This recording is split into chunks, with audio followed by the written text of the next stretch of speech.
बिस्मिल्लाहिर्रहमानिर्रहीम। अस्सलाम वालेकुम रहमतुल्लाहि व बरकातुहू।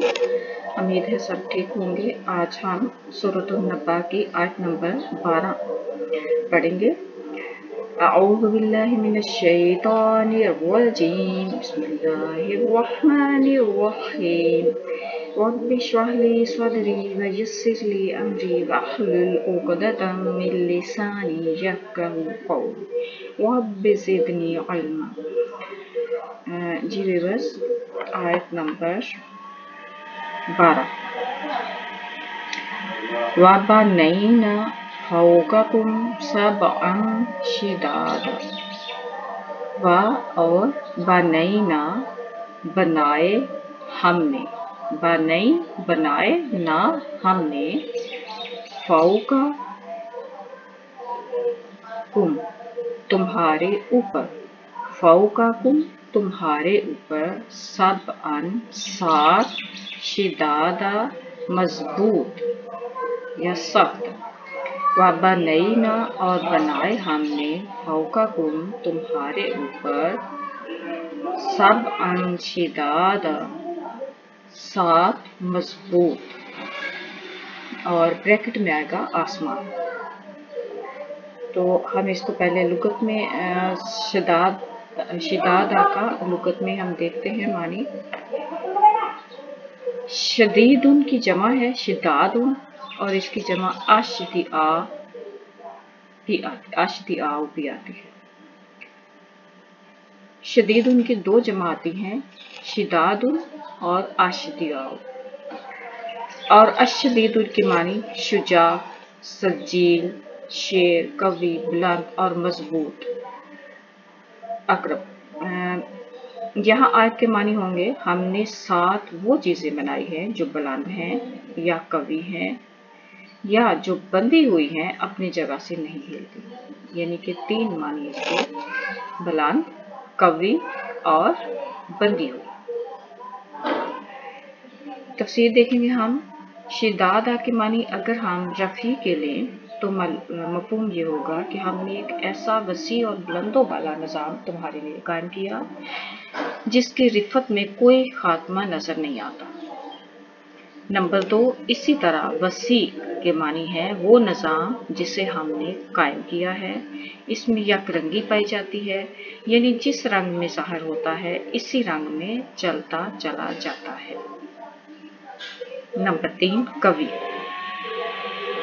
कवि के मानी है इनके अंदर सबात पाया जाता है, रफ़ी में बुलंदी और वुसअत।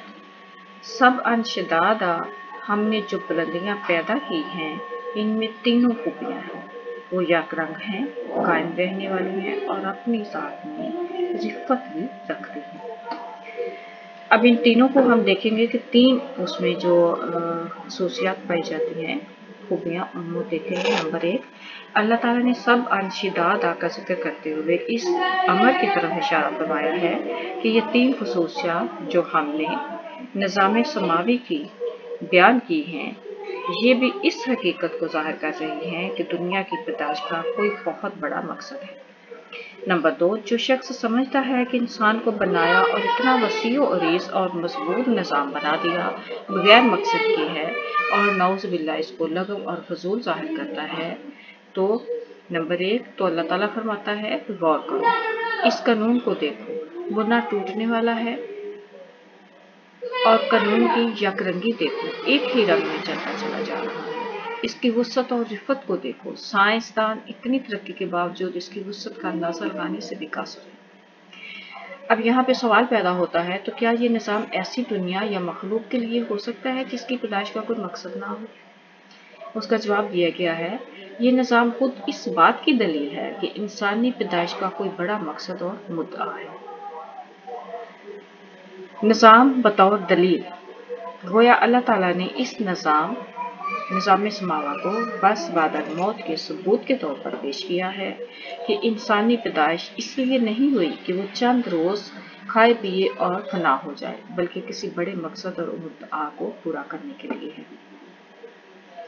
अगर मतलब कुरान लिया जाए तो नंबर 1, तो गौर करो कि खाने पीने के सिवा तुम्हारे अंदर आला दर्जा के इखलाक के हसूल की नेकी में तरक्की करने की, आला दर्जा के रूहानी मदारज हासिल करने की कितनी तड़प रखी गई है। नंबर 2 सवाल किया है, क्या ये शौक और ख्वाहिश बिलावजह है, और ऐसा हो सकता है कि तुम्हारी अदना सी ख्वाहिश, जो अदना ख्वाहिशें थी खाने पीने की, वो तो पूरी करने के लिए खुदा ताला ने सामान पैदा कर दिए, मगर जो आला दर्जे की रूहानी मदारज की ख्वाहिशें हैं, इनको पूरा करने का कोई सामान ही पैदा न किया गया है। नंबर 3 इस सूरत में सब अंशदादा से मुराद वो 7 रूहानी मदारज होंगे जिनका जिक्र सूरतुल मोमिनून में पहली आयत से लेकर 10 तक आया है, जिनके मुतल्लिक बताया गया है कि एक वक्त ऐसा आता है कि मोमिन तरक्की करते करते इन 7 बुलंदियों को तय कर देते हैं। इन आयात में मोमिन की जो खूबियां हैं वो बयान हुई हैं कि वो अपनी खूबियों में तरक्की करता जाता है और कितनी बुलंदियों में चला जाता है। तो आज इस आयत की तफसीर कंप्लीट हुई। सुब्हानक अल्लाहुम्मा व बिहम्दिक अशहदु अन ला इलाहा इल्ला अंता नस्तगफिरुका व नतूबु इलैक। अस्सलामु अलैकुम व रहमतुल्लाहि व बरकातुहू।